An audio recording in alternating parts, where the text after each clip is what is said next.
అందరికీ నమస్కారం. వివాహ వేడుకల్లో మొదటిది పెళ్లి చూపులు. స్త్రీ పురుషులకు వివాహం అనేది ఒక అభయం, ఒక రక్షణ, ఒక మర్యాద, ఒక గౌరవం, ఒక సుసంప్రదాయం.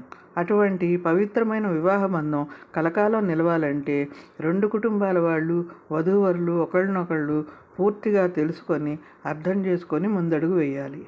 ముందుగా అనుకూలమైన అబ్బాయిని లేదా అమ్మాయిని వెతకాలి. పూర్వకాలం బంధువుల ద్వారా, తెలిసిన వారి ద్వారా ఎక్కడెక్కడో పెళ్లికి కావాల్సిన అబ్బాయిలు ఉన్నారని తెలుసుకొని వారిలో వాళ్ళకి నచ్చిన అబ్బాయిని ఎంపిక చేసుకొని అమ్మాయి తండ్రి అబ్బాయి ఇంటికి వెళ్ళి తమ అమ్మాయి వివరాలు చెప్పి నచ్చితే మంచి రోజు చూసుకొని అమ్మాయిని చూసుకోవడానికి రమ్మని ఆహ్వానించేవారు.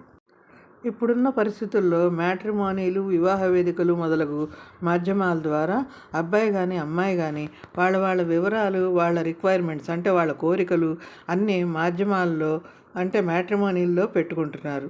అది చూసి ఎవరికి ఎవరు తగినవారో నిర్ణయించుకొని ఫోన్ల ద్వారా కానీ లేక డైరెక్ట్గా కానీ కలిసో పెళ్లి చూపులు ఏర్పాటు చేసుకుంటున్నారు.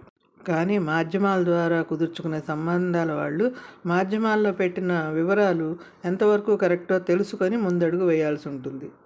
ముందుగా అమ్మాయి తండ్రి అబ్బాయి ఇంటికి వెళ్ళి అబ్బాయి తల్లిదండ్రులను తమ అమ్మాయిని చూసుకోవడానికి రావాల్సిందిగా చెప్తాడు. అప్పుడు మంచి రోజు చూసుకొని అబ్బాయి కుటుంబం వారు అమ్మాయి ఇంటికి పెళ్లి చూపుల నిమిత్తమై వస్తారు. వారిని అమ్మాయి కుటుంబం వారు సగౌరవంగా ఆహ్వానించి సకల మర్యాదలు చేస్తారు. కాసేపు పెద్దలు మాట్లాడుకున్న తర్వాత అమ్మాయి తల్లి అమ్మాయిని తీసుకొని వచ్చి వారి ముందర కూర్చోబెడుతుంది. అబ్బాయి కుటుంబం వారు అమ్మాయిని కొన్ని ప్రశ్నలు వేసి తర్వాత అమ్మాయి అబ్బాయి ఒకరి అభిప్రాయాలు ఒకరు తెలుసుకునేందుకు గాను వారికి ఏకాంతం కల్పిస్తారు. ఇరు కుటుంబాల వారికి ఈ సంబంధం నచ్చినట్లయితే అబ్బాయి కుటుంబం వాళ్ళు తమ సమ్మతిని అప్పటికప్పుడే తెలియజేస్తారు.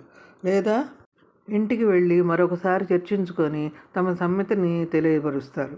తర్వాత పెళ్లి కూతురు తండ్రి వాళ్ళ కుటుంబ పెద్దను వెంట పెట్టుకొని అబ్బాయి ఇంటికి వెళ్ళి సంప్రదాయాలు, కట్న కానుకలు, పెట్టుబడులు మొదలగు అన్ని విషయాలు మాట్లాడుకొని ఇరు వర్గాలు సంతృప్తి చెందినట్లయితే తర్వాత ఘట్టం నిశ్చితార్థం.